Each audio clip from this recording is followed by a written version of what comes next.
de paz y bien.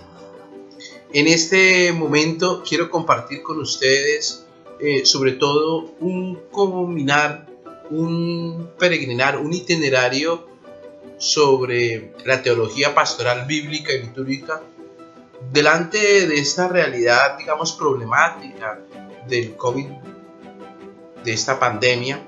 ¿Cómo respondería la teología pastoral bíblica y litúrgica a esta realidad? En primer lugar, tengamos algunos elementos, digamos, básicos. ¿Qué entendemos pues por teología? Esto es de una manera básica. Por teología entendemos como el estudio de este tratado del misterio de Dios. Dentro de la visión cristiana católica vemos nosotros pues obviamente el misterio de Dios uno y trino, Padre, Hijo y Espíritu Santo. Ese estudio de Dios, pero también el estudio del hombre, la antropología teológica, la relación del hombre con Dios, la eclesiología, es decir, el hombre ya como el pueblo de la segunda alianza. Y podemos también nosotros encontrar dentro de este despliegue pues todo un elemento de la pastoral. La pastoral no se entiende solamente de los pastores de la iglesia, o sea, de los jerarcas. Todo el pueblo es pastor en el sentido de que todo el pueblo es sacerdote, profeta y rey. Sin embargo, hay unos que obviamente sí, ciertamente, pues ejercemos el ministerio, digamos, jerárquico del servicio, un servicio pastoral, como un servicio pastoral. Pero todo el pueblo ejerce su profetismo, su sacerdocio y su liturgia. De hecho, en este momento de la pandemia, cada familia es una iglesia doméstica y se nos muestra cómo desde ahí se debe ejercer una pastoral. Los padres deben ejercer una pastoral, una educación en la fe, en esa fe comprendida, entendida, en esa fe celebrada y en esa fe vivida en actos humanos, en el concreto sobre la familia. Entonces miraríamos un poco la teología y la pastoral. Y bíblica en el sentido, digamos, del misterio de la revelación de Dios. Esa revelación que se nos ha dado pues de múltiples maneras. Por ejemplo, se nos ha revelado Dios en la naturaleza, porque la naturaleza tiene la impronta de Dios. El mismo Jesús era capaz de leer en el grano de trigo, en la semilla de mostaza y en muchas realidades, como en las aves del campo, el misterio del reino de Dios. Pero también ese misterio, obviamente de una manera más específica, se ha revelado a los hombres por medio de los profetas, por medio de los patriarcas. Últimamente sabemos que en Jesucristo viene la plenitud de la revelación y se ha puesto por escrito. Eso que se ha puesto por escrito se llama la Sagrada Escritura, o sea, la palabra de Dios escrita, la Sagrada Escritura. Es como vemos, la palabra de Dios es amplia, pero nosotros tenemos dentro de la Sagrada Escritura nosotros nos podemos encontrar, por ejemplo, con la Tanaj. ¿Qué es la Tanaj? La Tanaj es la Biblia hebrea. Esa Biblia hebrea que en Jamnia, en el año 100 más o menos, los judíos en un concilio 100 después de Cristo, los judíos se reunieron y compartieron, digamos, esa experiencia y nos encontramos con el libro con los caracteres en hebreo. Este libro, obviamente que lo básico de este libro, digamos un corazón del libro, era la Torá, la ley, y nos encontramos con 5 libros que son muy importantes, el Pentateuco, los 5 libros, pero también nos encontramos con los profetas y con los libros históricos, Ketuvim y tal. Todo eso se llama la Tanaj, la Biblia, digamos, hebrea. Y más o menos, grosso modo, esta fue, digamos, la experiencia que tuvo Jesucristo con la Biblia hebrea.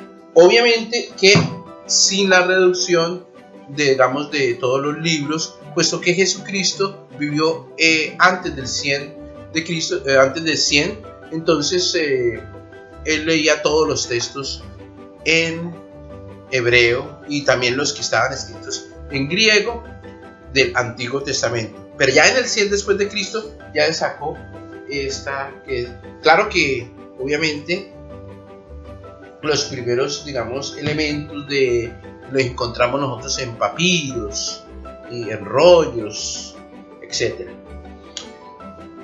Bueno, posteriormente también tenemos, cuando vino la revelación en Cristo, el Nuevo Testamento. Es un Nuevo Testamento en griego, el Nuevo Testamento en griego, el cual, digamos, compartimos con toda la cristiandad. Este Nuevo Testamento, todo lo compartimos en griego. El Nuevo Testamento pues, viene a ser la revelación vista desde Jesucristo, el aporte que nos da Jesucristo, y la iglesia, claro, naciente, Jesucristo y la iglesia, el Espíritu Santo revelando sus misterios a través de toda la historia, porque el corazón, digamos, de la teología pastoral bíblica y litúrgica, el nexum mysteriorum, es el Espíritu Santo, o sea, el que colega todos los misterios. Y nos encontramos también ya con la traducción al latín, prácticamente fue la que hizo, digamos, San Jerónimo, y esta tradición al latín pues recoge los textos en hebreo, los textos en griego, y los recopila y los traduce, San Jerónimo los tradujo al latín, toda la Biblia. Dentro de las versiones importantes de la Biblia, para nosotros los católicos encontramos la Biblia de Jerusalén, y sobre todo la Biblia de Jerusalén de estudio. Pero obviamente que utilizamos Biblias pastorales como la Dios habla hoy, con libros deuterocanónicos, en la cual entramos en una relación ecuménica con nuestros hermanos, digamos, cristianos. Nosotros también somos cristianos porque creemos en Cristo. Bueno, pero también está la Biblia latinoamericana, la Biblia de las Américas, y hay muchos textos, la Biblia latinoamericana. Entonces es importante descubrir esto. Estamos en las vísperas de San Antonio de Padua. Si nosotros encontramos aquí atrás, vemos nosotros un tomo.